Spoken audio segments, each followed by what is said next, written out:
já fui um homem rico e eu já fui um homem pobre e eu escolho a riqueza toda santa vez. Dinheiro é uma coisa que pode trazer muita felicidade ou muita destruição pra sua vida até certo ponto. O que depende é a maneira como você vai conseguir esse dinheiro, seja com trabalho honesto ou com agiotagem, por exemplo. Nesse vídeo a gente vai mergulhar em filmes marcantes, como Lobo de Wall Street, Cães de Guerra, Quem Quer Ser um Milionário, afinal, todo mundo quer ser um milionário, né? Então já que você não vai ganhar na Mega Sena e nem no jogo do Tigrinho essa semana, dá uma olhada nessa lista que a gente preparou pra ver se você entende como ganhar algum dinheiro de uma forma desonesta ou roubando relógios durante o carnaval. Regra número 5.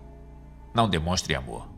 O amor vai te matar. Em Lobo de Wall Street a gente tem Jordan Belfort, o famoso Leonardo DiCaprio interpretando esse cara surreal nesse filme. Um corretor que sobe na bolsa de valores fazendo coisas meio que ilegais, subindo de maneira completamente desonesta e roubando cada centavo de cada pobre coitado que tá investindo junto com ele. E tendo um orçamento aí de 100 milhões de dólares, basicamente o filme conseguiu arrecadar mais de 400 milhões, cara, e não foi à toa porque é um filmaço gigantesco. Eu acho que a cena que mais representa esse filme foi a cena no escritório que o diretor Martin Scorsese conseguiu fazer de uma maneira genial. O cara colocou até mesmo um macaco dentro do escritório, cara, só pra poder fazer a cena parecer surreal até demais. E supostamente isso daí foi inspirado numa história real, mas se você vai assistir Lobo de Wall Street, tira as crianças da sala, porque aqui a gente tem algumas cenas um pouco peculiares, como por exemplo cenas em que Jordan está fazendo algumas coisas estranhas com algumas garotas, por exemplo, cenas também ilícitas de como você ganhar dinheiro de uma maneira completamente desonesta. Tem todo o lance dele com a namorada dele, tem o problema do uso de substâncias entorpecentes ali que ele faz, toda aquela cena, pô, aquela cena é genial, a cena da escada, que ele acha que é uma escada gigantesca e é uma escadinha de 2 degraus, você tem que ir percebendo ali conforme a cena vai passando. Tem a cena incrível do carro também, que ele vai se rastejando e ele acaba abrindo o carro com os pés. Essa cena aí foi incrível, porque o Leonardo DiCaprio, ele improvisou essa cena na gravação. Vocês podem pesquisar depois para vocês verem que eu não tô falando besteira, e ficou uma cena surreal de boa. Ouvi dizer que ele tava bêbado de verdade, tio Sam. Cara, eu boto fé que ele realmente tava bêbado de verdade ali, porque a cena ficou muito bem feita, cara. Provavelmente ele bebeu mesmo. Bom, se você planeja ficar rico seguindo os passos de Lobo de Wall Street, vá em frente, mas saiba que toda essa história não acabou muito bem, tá? O FBI ficou na cola do Jordan. No final do filme ali, eu garanto pra você que ele se deu muito mal. Ou seja, reveja suas estratégias pra ficar milionário. Joga no Tigrinho, que é mais chance de dar certo. No Tigrinho com certeza é mais certeiro, pelo menos você não vai preso. 22 milhões de dólares em apenas 3 horas! Cães de Guerra é mais um desses também inspirado em caso real e ele fala sobre os amigos David e o Efron, que eles basicamente acham algum bug ali nos sites do governo americano e conseguem fazer um intermédio para venda de armas. Então eles conseguem vender um pouco abaixo do preço do mercado, eles pegam uma comissão em cima disso e obviamente armas, cara, custa caro demais, né? Pra manter, comprar arma é muito caro. É muito caro, velho. E é um negócio extremamente lucrativo e mais ilegal ainda. Só que obviamente com o dinheiro também vão vir alguns desafios ali no meio do caminho, porque no início eles conseguem meio que fazer as entregas à distância, era só negócio de clique, só no computador tudo. Mas depois, cara, eles precisam ir até o Iraque pra entregar pessoalmente um caminhão cheio de armas pro exército americano. Eu nunca fui, tio Sam, não sei se já foi pro Iraque, mas eu acho que não é uma região muito amistosa. Cara, eu já fui pro Iraque, vou concordar com você, cara, realmente não é uma região muito amistosa. Eu sobrevivi porque eu sou acima da média, você tá ligado, né? Acima da média? Esse filme, ele também tem muito nome real. Ele é tão real que no final do filme a gente vê o criador do Benihana sendo preso no filme. E por mais que seja um filme maravilhoso, ele não teve um lucro tão grande assim, cara. Se bobear, ele nem lucrou por causa das questões de marketing, né? O filme, ele teve um orçamento ali de 40 milhões de dólares. Quando você bota um marketing, ele sobe ali para uns 60, 70, quase 80 milhões, quase dobra o valor. E o filme arrecadou 80,6 milhões, cara. Então ele nem se pagou direito ali. Deu um prejuízo. Deve ter dado prejuízo, cara, mas é um filme maravilhoso. É um filme maravilhoso. Tem muito filme muito bom que infelizmente não vai pra frente, né? Cada besteira, é tipo cara, Madame Teia, né? É complicado, né? Que filmaço bom, né? E Morbius, então? Não, Morbius é um morbilhão de dólares que fez, né? Pelo amor de Deus, cara. Relaxa aí, meu irmão. Que isso?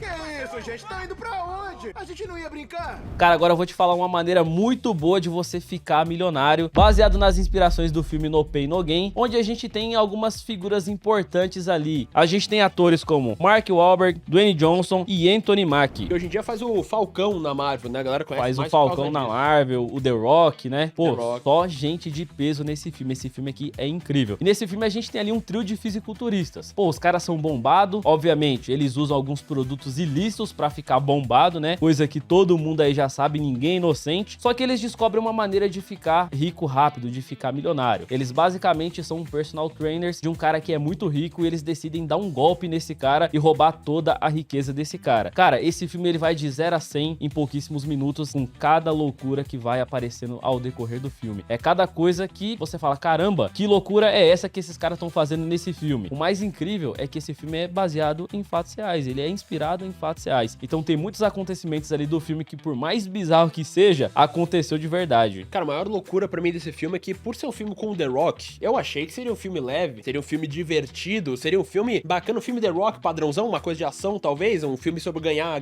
massa, ganhar peso, né, e tal. Mas não, você bota play no filme, cara, é uma cena de ação atrás da outra, um negócio pesado pra caramba. Eu não achei que seria o The Rock ali fazendo esse papel. Cara, The Rock, ele surpreende muito nesse filme porque ele faz coisas que a gente nunca viu ele fazer no cinema. Como, por exemplo, ele é um cara extremamente viciado em drogas mesmo nesse filme. E tem uma cena muito foda que ele tá fugindo da polícia, cara, e ele pula num rio, pula no mar pra poder fugir, e a polícia dá um tiro que arranca o dedão dele. Depois ele sai todo trilocaço de tanta droga que ele usou, carregando o dedo dele na mão, porque ele tinha esperança de colocar o dedo de volta. É foda. Parece missão de GTA isso. Parece, o cara tava chapado, perdeu o dedo e tem que ir pro hospital colocar o cara, dedo de pior volta. que esse filme, ele realmente, ele parece ser um GTA da vida. Ele é uma vibe GTA total, é uma loucura atrás da outra, é incrível. Assista esse filme e caso você queira ficar milionário, dando golpe em algum outro milionário, eu não sei de nada, eu não recomendo, mas é uma possibilidade, mas arque com as consequências depois. E assim como nesse caso foi o personal trainer que eles deram golpe, acho que fica de olho no personal trainer da sua esposa também pra sei lá, vai que é uma chance. Vai que, né? Vai que, né? Você nunca se cansa de estar sempre na mesma? Não. Qual foi a última vez que pagou o aluguel antes do vencimento? Eu tenho um plano pra mudar isso. Na televisão, todo mundo já viu ali o show do milhão do Luciano Huck, né, cara? Que no começo são umas perguntas super bobinhas, você acha que, pô, eu conseguiria fazer tudo, mas vai chegando no final, cara, você não lembra nem qual que é o nome da Via Láctea de verdade. Hoje você vai aprender a melhor maneira de você ficar rico, caso você tenha a sorte de ser chamado pra um programa desses. Já pensou você ali no Quem Quer Ser um Milionário, no show do milhão ali do Silvio Santos? Cara, se você tiver o conhecimento necessário, com certeza você vai conseguir fazer uma boa grana. E nesse filme, Quem Quer Ser um Milionário, a gente tem um personagem chamado Ramal, que veio de uma situação muito difícil, tá? Ele entra nesse programa, Quem Quer Ser um Milionário, e o objetivo dele não é ganhar o dinheiro, mas sim encontrar uma pessoa especial que ele tá procurando. E ele sabia que encontraria essa pessoa porque essa pessoa estaria assistindo um programa naquele momento. A cada pergunta que o entrevistador vai fazendo para o Ramal, ele não responde a pergunta imediatamente. É mostrado uma grande história de como ele conseguiu aquela resposta. E a gente vê a história dele do passado, de quando ele era criança. O Ramal, ele passou por situações muito difíceis. Ele foi vendido para um mercado de tráfico infantil, onde esses chefões, esses caras da máfia, pegavam essas crianças, cegavam essas crianças, deixavam essas crianças aleijadas pra sair pedindo dinheiro. Então a gente vai acompanhar uma história realmente muito difícil, onde ele tá tentando encontrar uma garotinha que estava junto com ele, nessa época desse tráfico de crianças, que conseguiu escapar junto com ele, e também o irmão dele. E a cada pergunta, meu amigo, você vai ver o quão a história desse cara é complicada, tá? Cara, todo esse pedaço aí, ele pega muito, mas pedaço que sempre eu lembro, toda vez que eu lembro desse filme, eu lembro dessa cena, é a cena do banheiro. Na Índia, obviamente, não tem os melhores sistemas sanitários ali de esgoto e coisa do tipo, e eu não lembro o que ele tava fazendo, mas ele precisa literalmente entrar na privada dos indianos, então ele fica lá mergulhado, cara. Nossa, que cena nojenta. É, ele cai dentro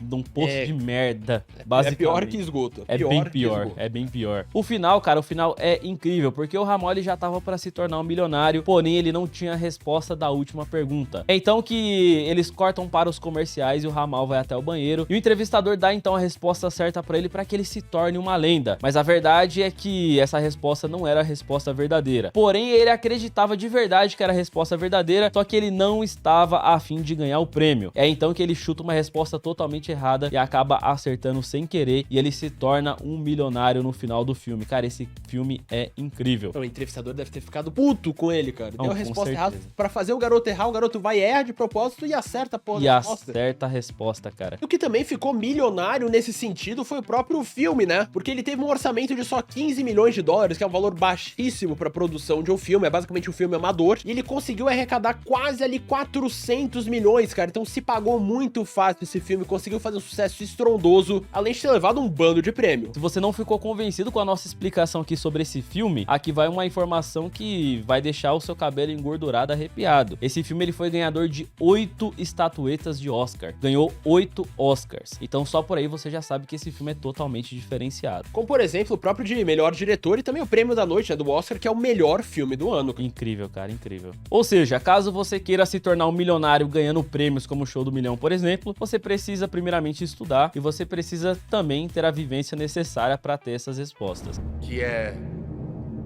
Tenho que te dizer. Que é a resposta certa!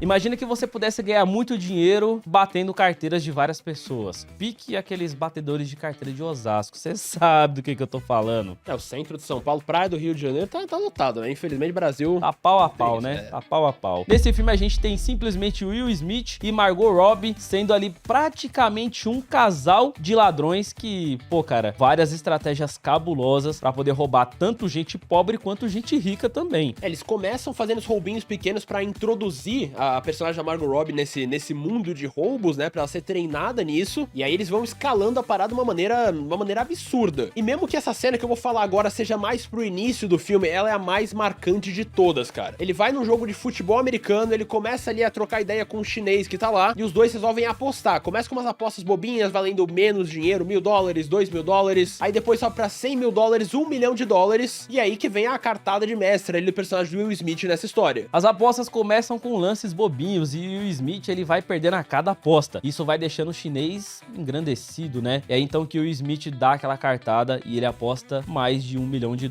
com o chinês. E basicamente a aposta é o seguinte: o chinês ia olhar pro estádio e ia escolher um jogador aleatório que estivesse no estádio e o Will Smith ia acertar o jogador que ele escolheu. Ah, ele ia ver o número da camisa, né? Tinha que acertar pelo número da camisa do jogador aleatório, em teoria. Exatamente. Ele ia escolher o número da camisa, escolher o jogador e o Will Smith teria que acertar quem era a pessoa e o número da camisa também. Ele bota ele a Margot Robbie pra adivinhar, pra justamente não ter nada a ver com a parada, pra não ter como ser combinado nem nada do tipo. A própria Margot Robbie também não sabia de nada do que tava acontecendo nesse momento. Tanto que ele fez tudo isso planejado pra que parecesse ainda mais convincente. Mas basicamente o plano inicial era colocar várias mensagens subliminares na cabeça do chinês desde o momento em que ele acordou e todo momento do dia dele. Então a todo momento o Will Smith ficava jogando o número 55 na cara dele e ele não percebia. Passava um caminhão com o número 55, era placas, pessoas segurando placas com o número 55. Os caras conseguiram fazer até uma garota da noite aí que o chinês contratou na noite anterior ter o número 55 tatuado nas costas, né, pro cara ver quando tiver ali na ação, no ato, para ficar com o número guardado na cabeça, cara. Ou seja, quando o chinês viu o número 55, alguma coisa falou na mente dele, é esse. E ele seguiu a intuição, já que ele é um grande apostador, ele confia na intuição dele. Então ele acabou escolhendo o número 55 e a Margot Robbie percebeu que, na verdade, quem estava usando a camisa de número 55 era um próprio amigo deles, que também faz parte desses roubos. E aí, a Margot Robbie acerta o número e o Smith leva pra casa a bagatela de $2 milhões. E assim como as cenas finais desse filme, a bilheteria também não foi tão boa assim. Com orçamento ali de basicamente $50 milhões, o filme arrecadou só 150 milhões. Obviamente é um valor alto, obviamente deve ter lucrado, mas pra um padrão Will Smith e Margot Robbie, você vê que eles se tornaram hoje em dia, acaba sendo um valor ali que não deve ter agradado muito os executivos. Com certeza era pra ser maior, né, Tutuba? Então, caso você queira ser um milionário roubando outras pessoas, pelo menos faça como Will Smith, roube como um artista. Ou sai batendo carteira na rua, também funciona. Programamos o subconsciente dele.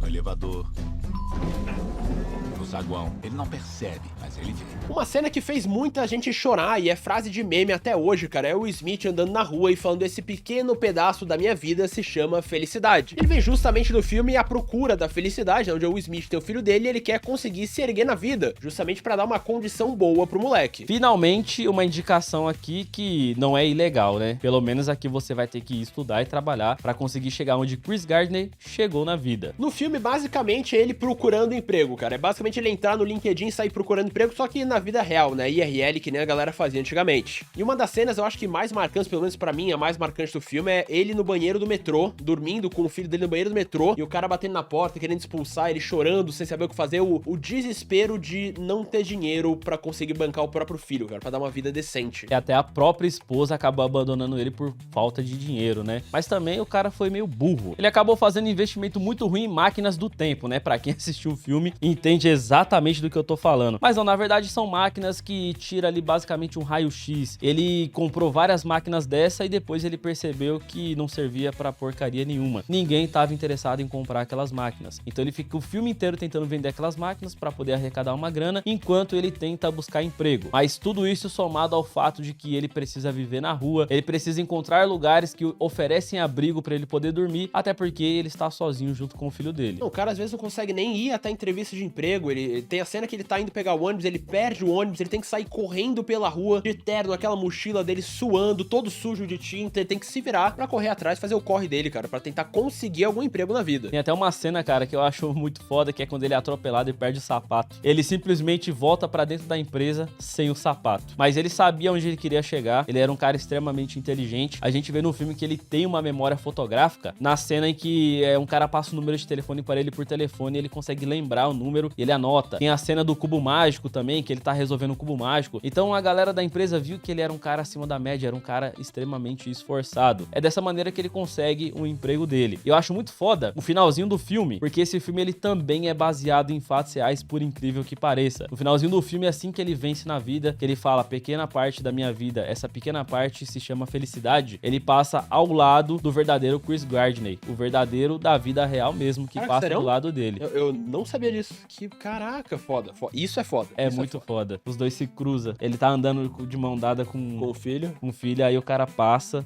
na frente dele, assim, tipo, andando. É um easter egg bem sutil. Só quem conhece o cara mesmo, sabe quem é, vai perceber. A gente olhando, a gente acha que é só um figurante passando na rua. Essa parte da minha vida, essa pequena parte, chama-se felicidade.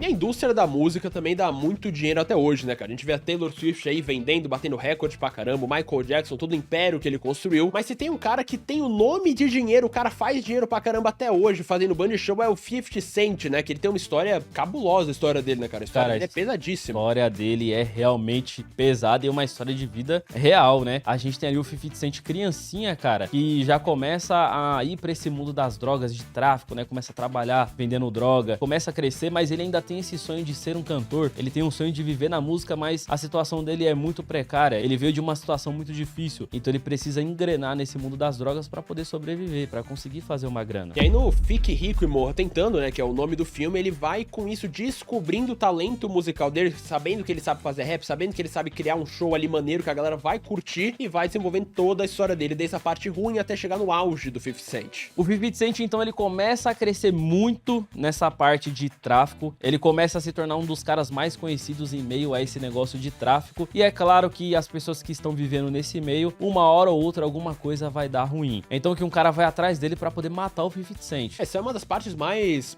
lendárias, eu acho, da carreira dele, que deve ter dado uma alavancada monstra na carreira dele também, né? Porque, cara, é uma tentativa de tirar a vida do maluco, ele consegue sobreviver, durante o show ele continua numa boa, continua fazendo show, continua vivendo normal. Ele toma um tiro na boca, né? Ele acaba tendo ali a boca perfurada, e é bacana porque quando ele vai gravar as músicas dele, ele, obviamente, ele transmite a história de vida dele através das letras, através das músicas, e ele percebe que tá muito ruim de cantar, a boca dele tá doendo, ele tá sentindo muita dor ao cantar, e é aí que vem aquela frase épica, né? Ficou muito melhor assim porque tem dor na sua música, é muito foda isso, cara. Mas diferente da carreira real aí do 50 Cent, que ele faz muita grana, esse filme não conseguiu fazer tanto dinheiro assim, cara, por N motivos, tá? O filme teve um orçamento de 40 milhões, arrecadou somente 46 milhões. Então, considerando o custo de marketing, um bando de outra coisa, obviamente não se pagou, né? Mas não é por isso que torna o filme ruim, né, cara? Todo mundo pode ver, tem gente que adora, o Tio Sam aqui mesmo é fã do filme. Gosto demais, cara, muito bom mesmo. Então, se você quer se inspirar na história do 50 Cent, tenta focar na parte da música e menos na parte de vender droga, cara, que isso aí é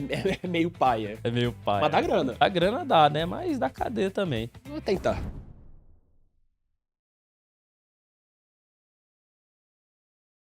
Cara, um dos meus filmes favoritos, cara, é o filme Prenda-me Se For Capaz, do Leonardo DiCaprio. E aqui a gente vai acompanhar a história de um cara que é extremamente acima da média, extremamente inteligente, mas o cara também tem uma mente de psicopata, tá? Ele faz tudo em prol de benefícios a ele mesmo, inclusive de como conseguir uma graninha de forma ilegal. O DiCaprio fez esse filme quando ele era bem mais novo, depois fez o Lobo de Wall Street, onde ele dá golpe nas pessoas de novo. Tô achando um padrão aí, tio Sam. É, esperado na vida do próprio Leonardo DiCaprio. Será que o Leonardo DiCaprio é esse cara que ele faz esses personagens aí no filme, não duvido, velho. Ele deve estar atuando tudo, tio Sam. A vida dele é ser ator. Cara, e esse cara é tão psicopata que ele chega numa instituição, numa escola, e por ele ser um aluno novo, ele começa a ser zoado. É então que ele decide dar a volta por cima e ele começa a fingir que é o professor. E todo mundo é obrigado a obedecer ele. Ele manda até a professora embora. E ele fica mais de semanas dando aula lá no lugar do verdadeiro professor que deveria estar lá. A cabeça desse cara claramente não tava no melhor lugar do mundo, mas já era algo de família, cara. Porque depois que os pais se divorciaram, ele ficou ainda mais zoado. A história do pai com dinheiro e negócios e tal já era meio confusa, então ele acabou puxando esse lado ruim da família. E com isso ele não parou ali em ser professor, cara, porque ele conseguiu fingir até mesmo ser piloto de avião. E tem imagens reais disso também é uma história real. Você pode procurar que você vai achar um bando de coisas sobre esse caso. Cara, é bizarro porque ele descobriu uma maneira de falsificar cheques e sacar dinheiro sendo um piloto de avião, por exemplo. Depois que as coisas começam a dar ruim pra ele, ele tem que mudar de cidade, ele precisa mudar de profissão. Então, do nada, ele vira um médico, um cirurgião. Cara, isso daí é bizarro demais, né, cara? E a última parte do grande plano malvado dele, ele consegue se mudar, consegue fugir pra uma cidade bem menorzinha, bem afastada de tudo, pra produzir dinheiro falso melhor que o verdadeiro. Por incrível que pareça, o cara conseguiu copiar o dinheiro e fazer melhor. Isso daí é bizarro demais. E obviamente, isso daí uma hora ia dar ruim pra ele e acabar dando uma merda gigantesca, e dá, mas ao mesmo tempo não, porque depois o FBI contrata ele pra poder trabalhar nesse caso de encontrar possíveis fraudes. O cara que fez os melhores cheques falsos da história, obviamente, pô, contrata ele pra conseguir verificar os outros casos, né, pra ver se é fraude ou não é fraude. No final virou CLT, que nem todo mundo aí. Cara, esse filme é incrível, tá? É obrigatório, você precisa assistir. Todos em silêncio! Meu nome é Sr. Abagnale. Não é Abagnale, nem Abagnale, mas é Abagnale. Cara, é lógico que você não vai copiar as partes erradas dos filmes aqui, mas eles às vezes servem de inspiração pra você ganhar uma motivação pra correr atrás de dinheiro, cara, pra poder fazer o que você quer fazer da sua vida. Tem muito filme bom aí no mercado que você pode usar pra isso, e esse aqui foram alguns que a gente achou que tinha a ver com ganhar dinheiro, né, cara? Seja de forma lícita ou ilícita, mas é um tema interessante. É um tema interessante. Espero que você tenha gostado do vídeo, deixa um like brabo pra fortalecer e ó, se liga, não esqueça de se inscrever pra você acompanhar mais vídeos incríveis e cabulosos como esse daqui, fechou? Esse vídeo vai ficando por aqui, falou e até a próxima!